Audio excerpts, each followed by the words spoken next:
Hoy vamos a meternos de lleno en una historia que literalmente explotó en directo en un plató de televisión en Argentina. Nuestra fuente es la transcripción de un programa que, empezó como una entrevista y acabó siendo, un escenario de un conflicto familiar crudísimo. Sin filtros. Y es que eso es lo fascinante, ¿no? Que no hay guión. Es un documento en bruto de emociones humanas a flor de piel. Una entrevista que de repente se convierte en un juicio público en tiempo real. Totalmente. En el centro de todo esto están Milagros Cisneros y Leonardo Pupa Heredia, que es un futbolista de primera división. Tienen una hija de 8 años en común y la disputa gira en torno a dos cosas muy claras. Por un lado, una acusación de abandono paterno y por otro, una pensión alimenticia que, según la madre, es irrisoria. Que, mientras Milagros está contando su historia, llama al programa la madre del futbolista, Verónica, y no llama para conciliar precisamente. Para nada, llama para declarar la guerra. Así que nuestra misión hoy es esa, desgranar estas dos narrativas que chocan frontalmente. Por un lado, la de una madre que exige responsabilidad para su hija, y por otro, la de una abuela que defiende a su hijo con uñas y dientes. Vamos a intentar entender las complejidades, las acusaciones y la tensión de un drama privado que se hizo espectáculo. Bien, pues empecemos por el principio, por cómo lo cuenta Milagros. Ella y Leo crecieron juntos en La Matanza, un barrio humilde. Eran la típica pareja de adolescentes, ¿sabes?, enamorados, sin un duro. Pero las fotos que se ven en el programa, los muestran muy felices. Ese punto de partida es muy potente, narrativamente hablando. Es el clásico antes y después. Establece una especie de paraíso perdido, ¿no? Antes de que el dinero y la fama, entraran en la ecuación. Sí. Y según Milagros, ese después empieza de la forma más brutal que te puedas imaginar, con el nacimiento de su hija. Su acusación principal no es económica de entrada, es emocional. Afirma que él, textualmente, se borró y da un detalle que es una puñalada simbólica. El mismo día que nació la niña, él se fue de fiesta, con sus amigos. Perdona que te interrumpa, pero es que ese detalle es clave. No es una acusación de negligencia a largo plazo, no, es un acto, casi fundacional del abandono. Sitúa la herida en el minuto 1, en el momento más vulnerable. Es un gesto que, lo dice todo. Exacto. Y sobre esa base ya se construye lo demás, porque luego, claro, llega el pilar económico. Y la disparidad que ella describe es que es abismal. Él, como jugador de primera, tuvo gastos de tarjeta de crédito que, según la demanda judicial, superaron los 9 millones de pesos mensuales hace 6 meses. La comparación es que es demoledora. Estamos hablando de que la pensión es menos de un 7% de lo que él gastaba. Con una sola tarjeta de crédito. Es un dato que casi no necesita interpretación. Se explica solo y ancla la discusión en algo muy tangible y, para mucha gente, indignante. Milagros lo baja a tu tierra con un ejemplo que cualquiera puede entender. Dice, tengo que elegir entre apuntar a la niña al gimnasio o comprar 2 kilos de carne. Pero insiste mucho en esto, recalca que el dinero no es el núcleo de su dolor. Y aquí suelta la frase de su hija de 8 años que te deja helada. Le dijo, yo no me voy a casar, yo no voy a tener novio, porque los hombres te abandonan. Y ahí se cierra el círculo. Lo que estamos viendo no es una simple pelea por dinero. Es una guerra por la verdad. Cada bando intenta escribir la historia oficial de esta familia. Y la niña es, lamentablemente, el campo de batalla. La cifra de 9 millones es el arma de la acusación. Pero esa frase de la niña, esa es la herida real, la que le da una dimensión trágica a todo. Y justo cuando la historia parece que se centra en el dolor de Milagros y de su hija, suena un teléfono en el plató. Y es la llamada que lo cambia todo. Al otro lado está Verónica, la madre de Leo. Entra en escena el segundo gran personaje de este drama. Y no entra precisamente con una bandera blanca. Para nada. Llama para confrontar. Su defensa del hijo es un ataque frontal, total, contra Milagros. La acusa de mentir, de querer ensuciar a su hijo porque ahora él tiene otra familia, otra vida. Pero no se queda ahí, ni mucho menos. Pasa directamente de la defensa a la demolición. Es una estrategia de tierra quemada, vamos. Gravísimas. Afirma que Milagros consume drogas usando las palabras fuma porros y se droga. La describe como una mala madre que, y cito textualmente, mete machos todos los meses en la casa, que está borracha. Llega a decir que la propia hermana de Milagros intentó quitarle la custodia de la niña. Incluso añade una acusación de agresión física. Dice que Milagros le arañó la cara una vez. Es un manual de cómo desviar la atención.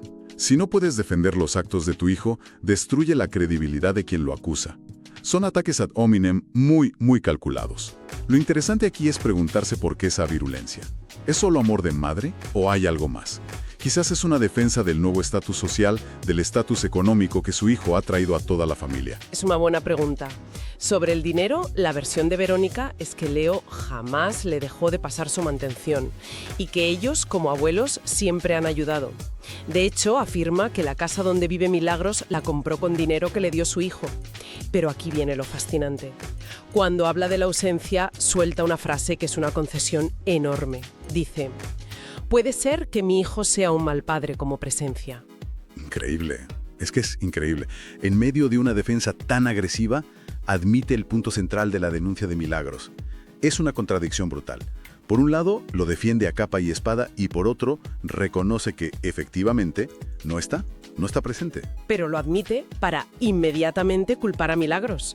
Añade: pero con ella no se puede hablar. Es como decir: sí, mi hijo es un padre ausente, pero es por tu culpa. Exacto. Es una jugada retórica muy hábil, aunque transparente. Confirma el hecho, la ausencia, pero reasigna la culpa. Esto nos muestra lo enquistado y lo complejo que está el conflicto, y la dinámica central queda al descubierto. Una madre defendiendo a su hijo contra otra madre que defiende a su hija. Todo el drama televisado se alimenta de esa energía nuclear. Pero aquí la historia da otro giro que, sinceramente, no me esperaba. Porque la presentadora del programa no se conforma con este enfrentamiento. Revela que mientras todo esto pasa, ella le ha escrito directamente al padre, a Leo Heredia. Le envió un mensaje de WhatsApp. Al gran ausente, al hombre del que todos hablan pero que no está ahí, el centro del huracán. Exacto. Y para sorpresa de todos en el plató, y supongo que de la audiencia, Leo responde. El móvil de la presentadora suena y lee el mensaje en directo. Es breve. Dice: hola Karina, ¿cómo estás? Estoy yendo para Buenos Aires. Cuando llegue hablamos si querés. Y añade que está en la carretera conduciendo desde Santa Fe. Una respuesta que en principio parece razonable, ¿no? Abierta al diálogo, no se esconde, no insulta. Dice: hablemos, abre una puerta. Pues aquí viene el momento para mí más revelador de toda la historia. A pesar de que su hijo, un hombre adulto y deportista de élite, acaba de mostrarse dispuesto a hablar por sí mismo, su madre, Verónica, que sigue el teléfono, insiste en antena. Y dice: mi hijo no te va a atender. Para eso tiene a su mamá, para que lo defienda. Es una declaración potentísima. En una sola frase intenta anular la voluntad de su propio hijo. Cierra de un portazo la puerta que él acaba de entreabrir. Esto nos saca de la disputa entre Milagros y la familia y nos mete de lleno en la dinámica interna de esa familia. Totalmente. Plantea una pregunta clave. ¿Quién controla realmente la narrativa aquí? Verónica se erige no solo como defensora, sino como portavoz y guardiana de su hijo. Es un rol que asume públicamente, desautorizándolo a él en el proceso. Y esto puede sugerir una estructura familiar muy particular, quizás una en la que el éxito del hijo se ha convertido en un proyecto familiar que hay que proteger a toda costa, incluso de él mismo, y no olvidemos el contexto. Milagros recurre a la televisión porque, como se menciona varias veces, la justicia es lenta. Los medios se convierten en un tribunal paralelo donde se busca una sentencia social, no legal. El de la ausencia real. Milagros cuenta un episodio muy doloroso para ilustrarlo. Dice que el padre apareció justo antes de Navidad, después de estar un año entero sin ver a la niña. Un año. Un año es una eternidad en la vida de una niña de 8 años. Es un octavo de su vida entera. Y el relato es desgarrador. Cuenta que él le hizo escribir una carta a Papá Noel prometiéndole que pasaría la Nochebuena con él, que le traería los regalos. La niña, claro, fue ilusionadísima. Pero volvió a casa sin regalos y, lo que es mucho peor, sin haber pasado la noche con su padre. Una promesa rota en el momento más mágico del año para una niña. Ese detalle es el microcosmos de la queja de Milagros. No se trata solo de no estar, Se trata de generar una expectativa y luego defraudarla.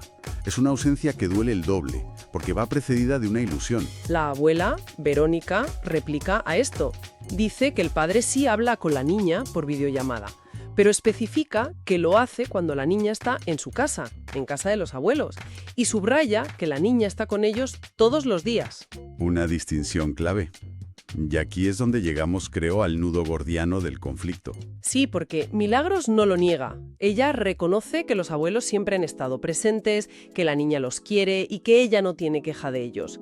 Pero su reclamación es específica y exclusivamente sobre el padre, la responsabilidad del padre. Y esa es la desconexión fundamental. Están en dos conversaciones paralelas. Milagros habla de la responsabilidad directa, personal e intransferible de un padre. Verónica responde hablando del apoyo de la familia extensa, del clan. La defensa de Verónica se basa en la idea de que la niña está atendida por la estructura familiar, como si la familia fuera una empresa que provee cuidados. Pero la reclamación de Milagros es sobre el vínculo padre-hija, que es único e insustituible. Llegamos al final de este análisis y la imagen es la de una radiografía de un conflicto familiar moderno expuesto en la plaza pública que es hoy la televisión. Por un lado, una madre que exige no solo un apoyo económico justo, sino algo mucho más profundo: presencia, afecto y responsabilidad. Y en medio del otro rincón, una abuela que defiende a su hijo con una lealtad feroz, casi animal. Una lealtad que la lleva a contradecir sus propias admisiones y a lanzar ataques durísimos para protegerlo a él y quizá a todo lo que su éxito representa. Y en medio de ellas dos, un padre casi mudo, cuya única voz es un breve mensaje de texto que promete un diálogo que su propia madre intenta vetar en directo. Un triángulo increíblemente complejo y tenso. Los puntos clave que quedan flotando son evidentes. Primero, la brecha moral y económica entre el estilo de vida de un padre y los recursos con los que cuenta su hija. Segundo, el eterno debate sobre si el dinero puede comprar la exención de la responsabilidad presencial y afectiva. Y tercero, el papel, a veces ambiguo y complicado, de la familia extendida en la crianza. Esta historia es, un caso de estudio de cómo la lentitud de la justicia empuja a la gente a buscar en los medios una forma de presión o simplemente de ser escuchados.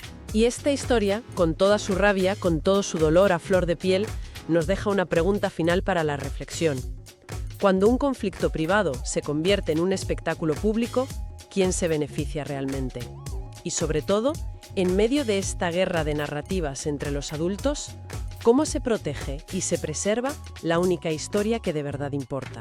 La de la niña de 8 años que está en el centro de todo.